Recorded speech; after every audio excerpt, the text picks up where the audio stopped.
Halo teman-teman semua, di sini kita akan bahas tentang alasan pentingnya filsafat bagi kita. Efek apa sih yang akan kita rasakan setelah belajar filsafat itu? Oke, langsung aja ya. Sebelumnya, tentu kita harus tahu dulu nih, apa itu filsafat. Filsafat secara sederhananya itu adalah sebuah kebijaksanaan, kejati dirian, atau juga bisa kita artikan sebagai ilmu yang membahas tentang hakikat segala sesuatu. Permasalahan filsafat yaitu persoalan yang pernah difikirkan semua orang. Kita pasti pernah bertanya, berpikir, dan merenung, kenapa ini harus begini, tidak boleh begitu, sedangkan itu harus begitu, tidak boleh begini. Filsafat dikatakan menjadi kebijaksanaan karena metode dasar mempelajari filsafat dengan bertanya. Para filosof mempelajari sesuatu dengan bertanya.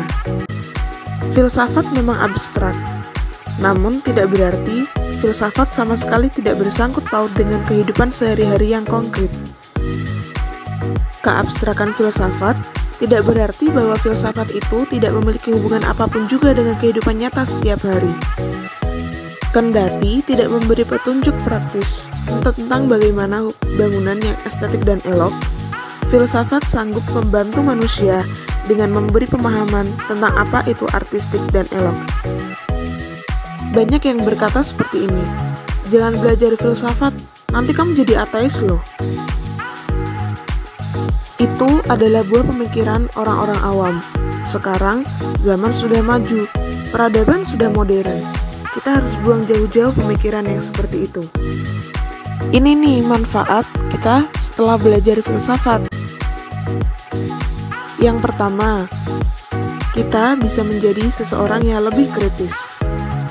Filsafat akan membentuk pemikiran diplomatis yang bisa memberikan kita peka terhadap lingkungan sekitar dan juga bertindak anti-apatis.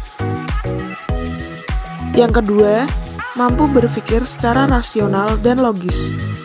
Di samping itu juga, filsafat juga bisa membentuk kita menjadi seseorang pemikir yang logis dan rasional. Dengan metode berpikir seperti ini, kita bisa mengatasi masalah-masalah dalam kehidupan dengan baik. Yang ketiga, kita bisa berpikir independen. Pemikiran independen adalah hasil berpikir secara pragmatis dan terbuka. Kita juga berusaha mengambil jalan tengah agar tidak ada pihak-pihak yang dirugikan. Memang berpikir secara konvensional akan membuat hidup menjadi sistematis, tetapi berpikir secara independen membuat kita bisa melangkah lebih jauh. Selain itu, berpikir independen berarti kita tidak hidup berdasarkan pemikiran orang lain. Yang keempat, kita bisa berpikir fleksibel. Filsafat itu artinya dinamis, tidak terbelenggu dalam satu aturan-aturan dan kaidah.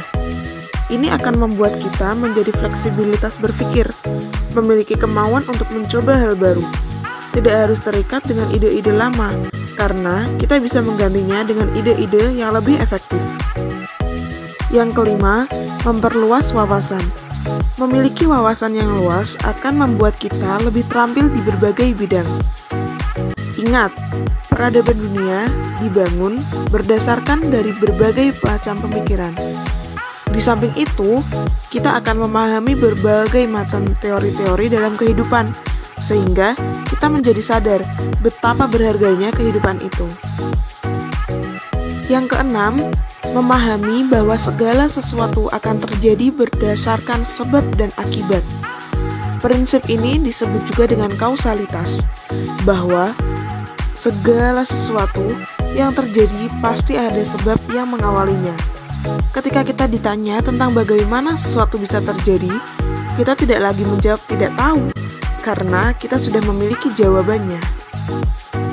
Yang terakhir, yaitu menjawab segala pertanyaan tentang kehidupan. Pada dasarnya, filsafat adalah jawaban dari setiap pertanyaan. Mungkin di benak kita sering terlintas pertanyaan seperti siapa kita, untuk apa kita hidup, apa itu kehidupan? Kita bisa menemukan metode dan cara yang tepat untuk bisa memahami dan menjawab pertanyaan-pertanyaan itu. Same over Bermanfaat. Thanks for watching.